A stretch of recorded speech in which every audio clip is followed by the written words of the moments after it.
Untuk penyakit miom, yang dokter menyarankan diangkat. Kalau nggak gede-gede banget dan belum mengganggu Anda sama sekali, maka ikutin 7 day tadi. 7 day challenge JSR. Polanya sudah dibikin di situ. Supaya apa? Di situ sebenarnya kita lagi mengasup tubuh kita dengan enzim, mengurangi makanan sehingga tubuhnya bisa recover. Artinya apa? Kalau ada sesuatu yang, jadi gini, Anda bayangkan gini bos sekalian, tubuh kita tuh punya kemampuan untuk mendetok. Kalau apa? Kalau jangan bikin sakit hati dia. Sakit hati tubuh itu apa? Kalau seandainya ada elektron yang hilang.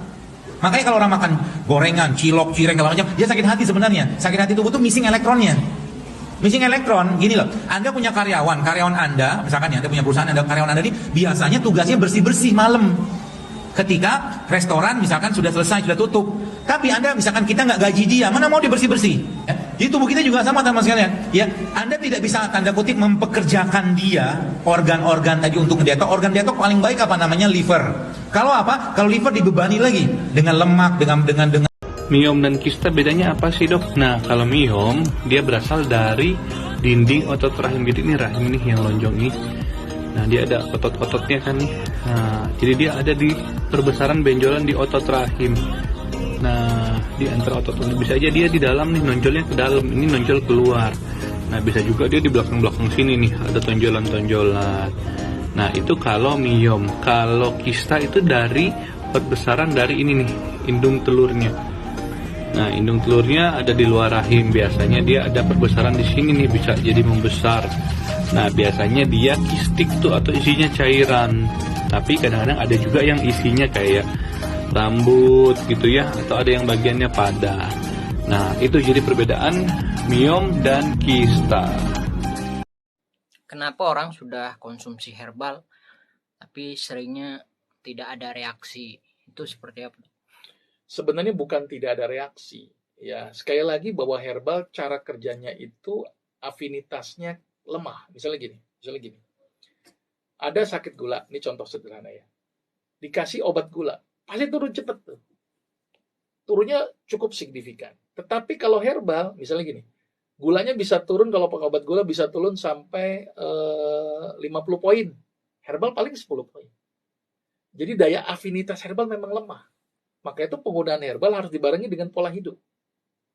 Itu yang pertama. Yang kedua, herbal itu kan multi reseptor. Target itu banyak. Misalnya contohnya begini. Kayak daun salam nih.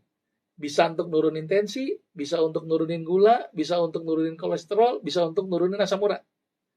Karena banyak targetnya, maka afinitasnya rendah pasti. Kalau kimia kan beda-beda. Obat asam urat sendiri, obat gula sendiri, obat hipertensi sendiri, dan daya afinitasnya cepat. Maka itu kenapa penggunaan herbal harus dibarengi dengan pola makan, supaya efektivitas terapinya akan terbentuk. Tapi kalau tidak dibarengi pola makan, sulit. Karena tadi daya afinitasnya rendah, penurunan gula dengan daun salam tidak sekuat dengan glibenclamid atau metformin. Tetapi dia melindungi organ gitu loh. Uniknya begitu, karena dia mengandung nutrisi, dia juga mengandung antioksidan. Itu bedanya herbal. Kalau obat kimia kan nggak mengandung antioksidan, tapi kalau herbal, dia targetnya banyak, dia antioksidan juga ada, dan bahkan melindungi beberapa fungsi organ. Ada yang bersifat hepatoprotektor, ada yang bersifat renoprotektor. Dan memang herbal itu seperti itu. Kalau pengen efektivitasnya kuat, tolong dibarengi dengan pola makan. Jadi nurunin gulanya, satu pakai obat, misalnya dengan glibenclamid atau metformin, satu pakai herbal, pakai daun salam, tapi mulutnya direm. Itu turunnya akan sama tuh. Kalau kita kan enggak, pakai herbal, tapi pola makan nggak dijaga, ya percuma. Itu yang terjadi. Sebenarnya efektif herbal itu ketika dibarengi dengan pola makan dan pola hidup yang baik. Kira-kira begitu. Ya. Dok, bagaimana untuk penanganan sakit miom? Ya, jadi miom ini kan tumor ya, tumor di rahim. Ya.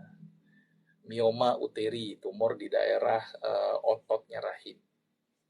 Kalau memang dia sudah membesar sekali dan resiko mengganggu dan bahkan bisa menyebabkan perdarahan, mau tidak mau tindakan operasi menjadi jalan terbaik, karena kalau tidak nanti perdarahan terus-menerus nggak berhenti malah menyebabkan terjadinya anemia berat. Tetapi kalau misalnya dengan besar yang tidak terlalu besar, tidak menimbulkan keluhan, patut dicoba dengan menggunakan tanaman obat. Dalam beberapa kasus saya pernah mencoba kok hasilnya cukup membaik gitu ya. Tetapi tetap harus dievaluasi ya. Jadi dilihat besarnya, dilihat resikonya, dan patut dicoba dengan menggunakan herbal ketika resiko minimal gitu kan, dan ukuran belum terlalu besar. Ukuran minimal berapa dok bisa untuk penanganan Biasanya saya herbal? akan coba ketika ukurannya di bawah 5 cm ya. Kecuali kalau sudah 10 cm ke atas ada perdarahan, mungkin sebaiknya tidak akan operasi ya, karena memang resiko. Karena kalau nggak segera takutnya perdarahan yang masif dan bisa menyebabkan kematian kalau misalnya tidak segera diangkat, karena tadi keluarnya darah yang begitu banyak dari dalam tubuh.